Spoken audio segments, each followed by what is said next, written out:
Stop what you're doing for a second and think about this. Nearly half of Americans wouldn't be able to cover a $1,000 emergency without borrowing or putting it on a credit card. That's not a typo. Almost half. Meanwhile, people are throwing money at the stock market, buying the newest crypto or chasing hot stocks, thinking that's how wealth is built. The problem is, without the right foundation, all that chasing can actually cost you tens of thousands of dollars over your lifetime. Today, we're going to do something most people never do. We're going to map out the smartest order to invest your money, step by step. Not guesses, not hype.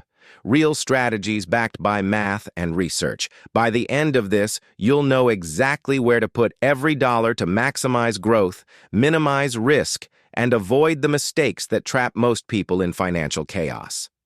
Here's a quick wake-up number. More than 1 in 3 American households would struggle to cover a $400 bill. That's not hypothetical. That's 1 out of every 3 families. If a car breaks down or someone faces an unexpected medical expense, many people have no choice but to borrow or put it on a credit card.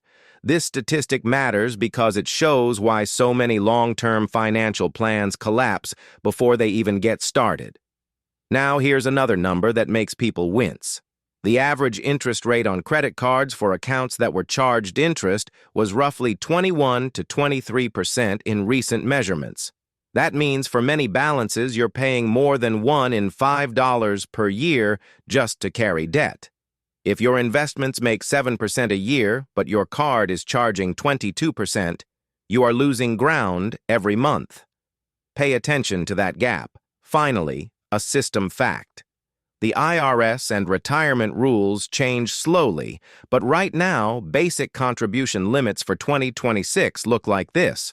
Most people can put about $24,500 into their 401k plans. IRAs let most people put in $7,500 if they are under 50.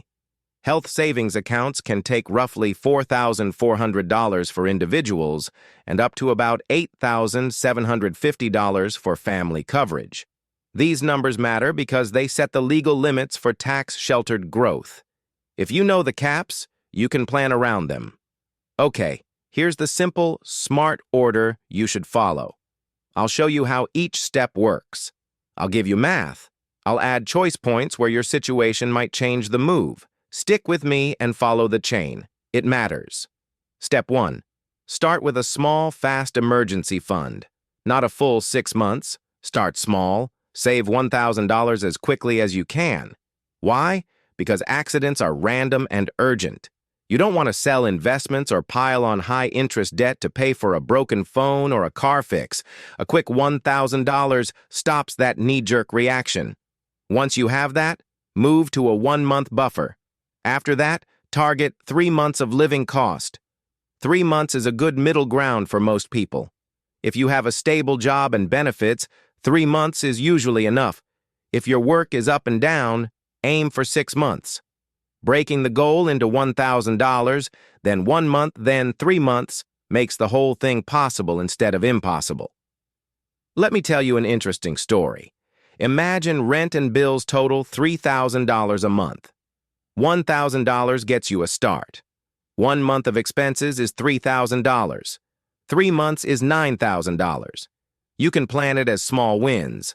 $1,000 in month 1, then $250 a week for months 2 through 4, and you hit the 3-month mark without nearly as much pain. People with even $2,000 set aside report much better stability and less stress. That's not a pep talk. It's backed by research showing real improvements in financial well-being for people who simply build a modest buffer. Step 2. Kill the high-interest debt. If an account charges more than about 8%, treat it like a fire. But the most urgent is credit card debt. If you carry a card at 20%, you are literally losing money each month compared to basic market returns. You can't out-invest a credit card. When you pay off a credit card, you get a guaranteed return equal to the interest rate. That is not an estimate. That is math. Here's a practical example. Say you have $5,000 on a credit card at 22% APR. If you only make the minimum payments, interest will eat you. Over 5 years, you could pay nearly $3,000 just in interest, depending on the payment pattern. But if you take that $5,000 and pay it off quickly, every dollar you use to pay interest now effectively earns 22% because you avoided the charge. That same $5,000 applied to an investment won't give you a guaranteed 22%. Paying the debt first is the high-confidence move. How should you pay it? List the debts with their interest rates. Pay minimums on everything. Then put extra cash toward the highest rate debt. That is called the avalanche method. It saves the most money in interest over time. If you need small wins to stay motivated, do the snowball method, which pays smallest balances first. Both work. Pick the one you will stick with, but attack the high-rate balances hard. Now, one big exception to pay off debt before investing, you should remember. If your job gives you an employer match in a retirement plan, contribute enough to get the match immediately. Matches are free money. They change the math. If your employer will match 50 cents on the dollar up to 6% of your pay, you put in 6% and they add half of that back. That is an immediate guaranteed return you cannot beat with market picks. It is almost always correct to get the match even while paying down debt. Put just enough in to get the full match, then send the rest at your high-rate debt. Understand the company's vesting rules, though. Some matches vest over years. If you plan to leave soon, check the schedule. But for most people, capturing the match is a no-brainer. You're turning employer policy into a short-term return that pays off instantly. Step 3. Tax-advantaged accounts come next, but there's an order inside them. I usually recommend this sequence. Max out an IRA first, then finish the 401k beyond the match, while also using an HSA if you qualify. Why an IRA before the rest of your 401k? 2 reasons. 1. IRAs usually give you a far wider choice of low-cost funds. 2. IRAs often let you avoid the higher fees and limited menus that many employer plans offer. Fees compound. A 0.5 to 1.0% difference in fees over 30 years turns into tens of thousands of dollars lost to fees alone. Choosing low-cost funds in an IRA is a real, measurable advantage. For 2026, the IRA limit is about $7,500 for most people. If you are over 50, you can add a catch-up amount, which bumps the total a little higher. The exact phase-outs for Roth eligibility depend on income. Use the IRA space first because of control and fees. Then push money back into the 401k if you still have room and want the tax shelter. Now, health savings accounts deserve a quiet section because they are too powerful for their size. If you are eligible for an HSA, meaning you have a qualifying high-deductible health plan, you should treat it like a tiny secret retirement account. HSAs combine 3 tax breaks. You get a tax deduction when you put money in, the money grows tax-free, and withdrawals for medical expenses are tax-free. That triple benefit is rare. For 2026 contributions are roughly $4,400 for self-only coverage and $8,750 for family coverage, with an extra catch-up if you're 55 or older. If you are healthy and don't need to spend your HSA on day-to-day care, one strong tactic is to pay medical bills out of pocket, keep the receipts, and let the HSA money stay invested and grow for years. There is no time limit on reimbursing yourself for qualified medical expenses later. That makes an HSA an excellent long-term hedge against the huge medical bills retirees often face. It is like having a targeted tax-free bucket for one of retirement's biggest costs. After IRAs and HSAs, go back to your 401k if you can. Max out the match first, then push toward the contribution limit if you have money left to save. In 2026, many people can contribute about $24,500 to the 401k if they choose. If you are 50 or older, catch-up rules let you add more. Avoid expensive choices inside your 401k. If your plan's fees are high, prioritize the funds with the lowest fees for long-term savings. In many cases, it still makes sense to max the match. use an IRA for lower-cost investing, and then return to the 401k if you have more to save. If you can reach the maximum contribution space across IRA, HSA, and 401k, you will be sheltering a large amount of money from taxes each year. That is a large advantage. But most people never get that far. A lot of adults only save a small portion of their income each year. The national personal saving rate has been in the low single digits in recent years, more like 4 to 5% of disposable income, not the double-digit safe number many wish for. That means the average person isn't even close to maxing tax-advantaged accounts. If you can be in the top 10% of savers, you get a major compounding edge. Now, let's say you made it through emergency savings, paid off credit cards, captured the match, maxed an IRA, used an HSA, and topped off the 401k as far as you want. What's next? Taxable accounts. This is where people act like they are finally investors. Taxable accounts are flexible. You can save for a home, pay for kids' college, or build a portfolio for early retirement. But there are tax costs to remember. Dividends, interest, and realized capital gains are taxable when they arrive.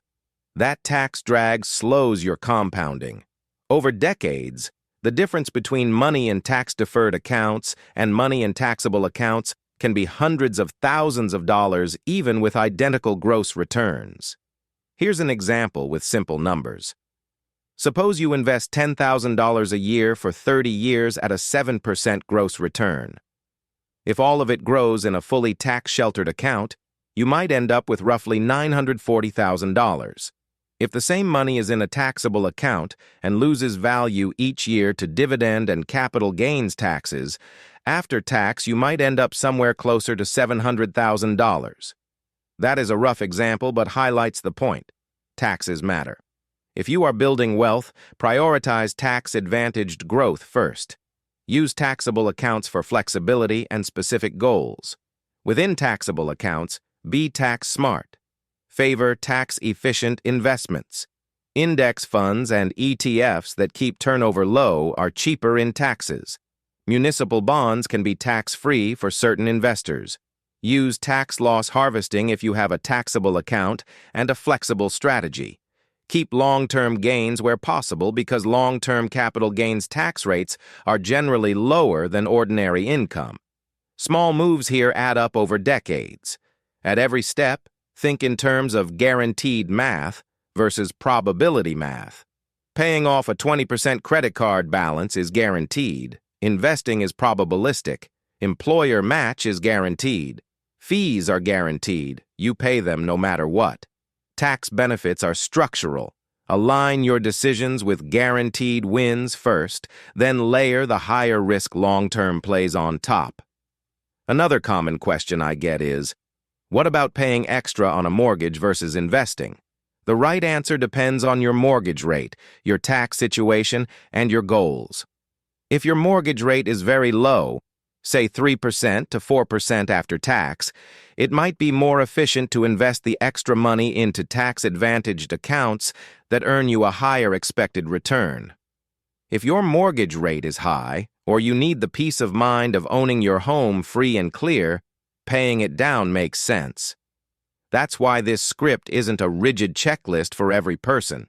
It's a framework. Emergency fund, eliminate high-rate debt, capture free employer money, use tax-advantaged accounts in an order that favors low fees and high tax benefits, then use taxable accounts for flexibility. We haven't talked about asset allocation yet, and for good reason. The order I just gave applies before you decide how to split stocks and bonds.